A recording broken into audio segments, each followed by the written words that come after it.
I mean, you know, it was the loudest guy in the room scenario, you know. Yeah, the long hair, the cool hair. Yeah, and I was just scared, you know, I was full of fear and, you know, I didn't feel like I was good enough, you know.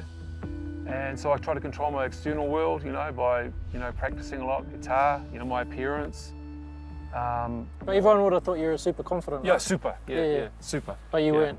I was just hiding. Yeah.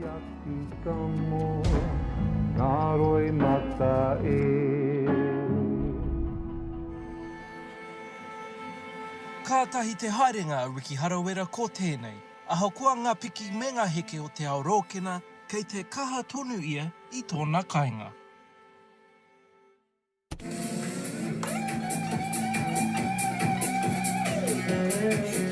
Parents separated when I was 5, and that was my first experience of not being in control of my life, and I lost my sister and my mum.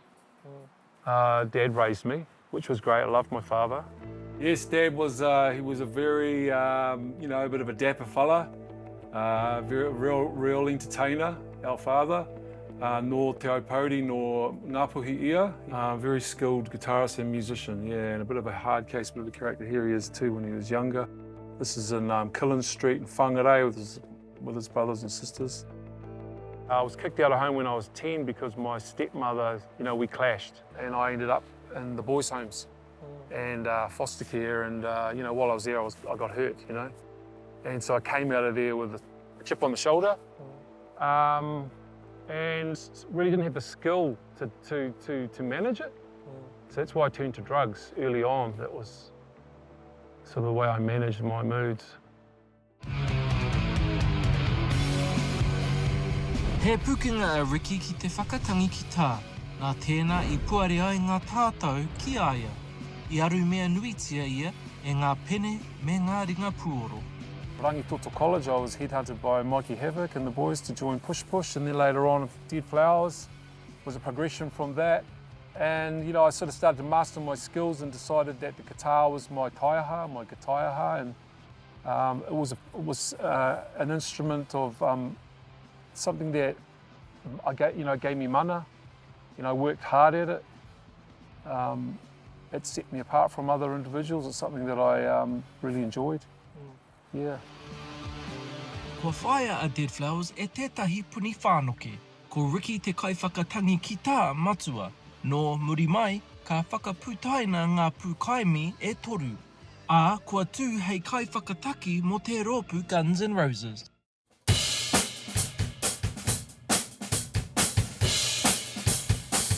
Ki tā te kaiwhakatangi taramu kia Rob Dollars, he haerenga whakahirahira te wā ia Dead Flowers.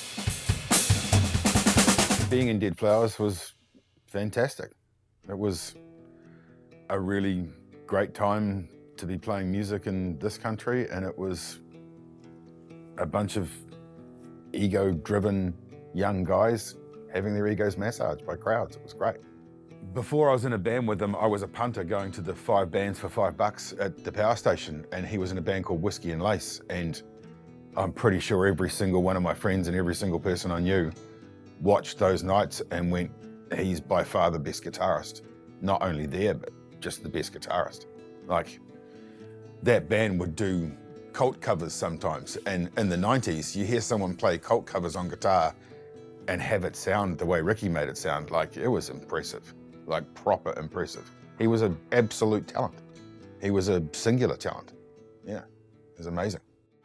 He oi I te kakenga a Dead Flowers ki te taumata o te rongonui ka mahue I tō rātou kaiwhakatangi ki tā matua ia Riqi. Can we touch on the Dead Flowers and just, you know, your exit from the band? Yeah. Dead Flowers.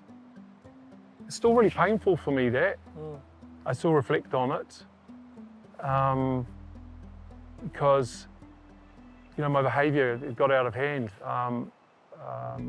I started using a lot of drugs, like I was saying before, and those took over, and I just wasn't putting in the work, you know. So, and the Jekyll and Hyde personality was just something that I couldn't, you know, we couldn't sustain it, you know, in a relationship in the band. So, yeah, it was whakamā time for me.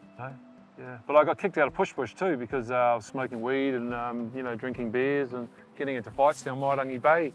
It was in Stella for about 20 minutes. Yeah.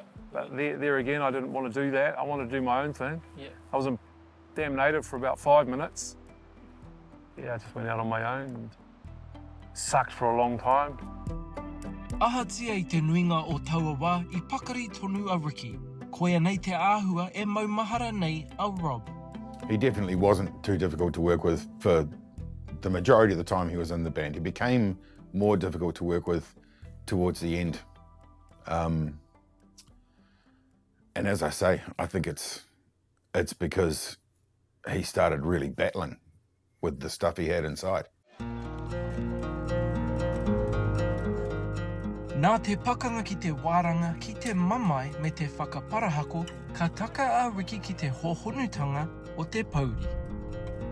Yeah, I went to rehab when I was 40. My 40th birthday, my kids were getting older, and I was like, oh, I don't want to pass this on to my children.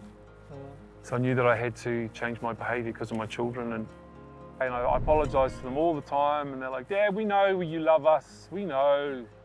Yeah, I know, but I just, I remember that time when, but my behaviour has changed. I'm not that unpredictable father anymore.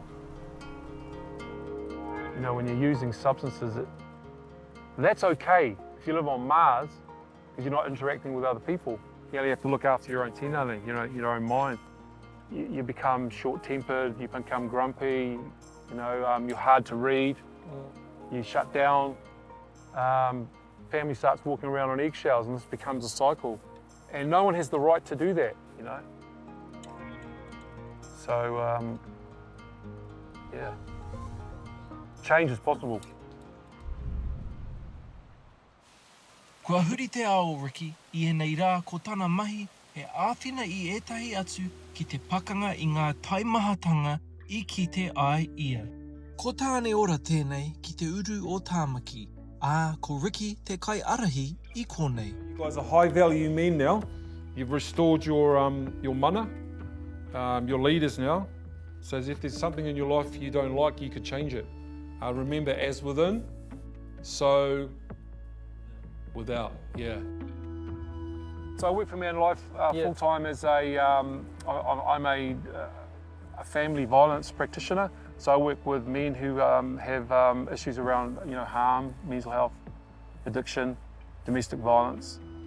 These guys are really at the end of the line in terms of, it's the last ditch effort for them to, transition, transform.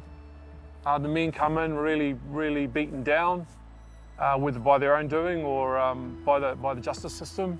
Because in 2020 I studied AOD, addiction and alcohol and other drugs, with Otago Polytech, Te Takitaki, and it was really grueling because it was level 7s, and I hadn't even got school C. It really made me confront things like not having a really low tolerance frustration because I used drugs to manage my moods for so long. A sense of entitlement, some distorted beliefs and ideas, and I really just had to pull my socks up and take a fearless moral inventory and develop some self-awareness. Kua tāhuri a Riqi I tōna mamai hei kaupapa whai take. Kua huri koarohia, I tēnei rā, ko te rā whakawhiwhi mo te hunga hou kia whakaoti I tana hōtaka. Maranga mai. Ko te ruku hohonu ki te ao Māori tētahi tino rongoa whakaora kia Riqi, e whakaako ana hoki ia I te waiata me te mautaiaha.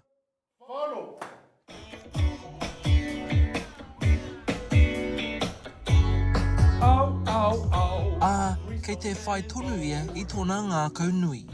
Let's go! We are blazing, so amazing.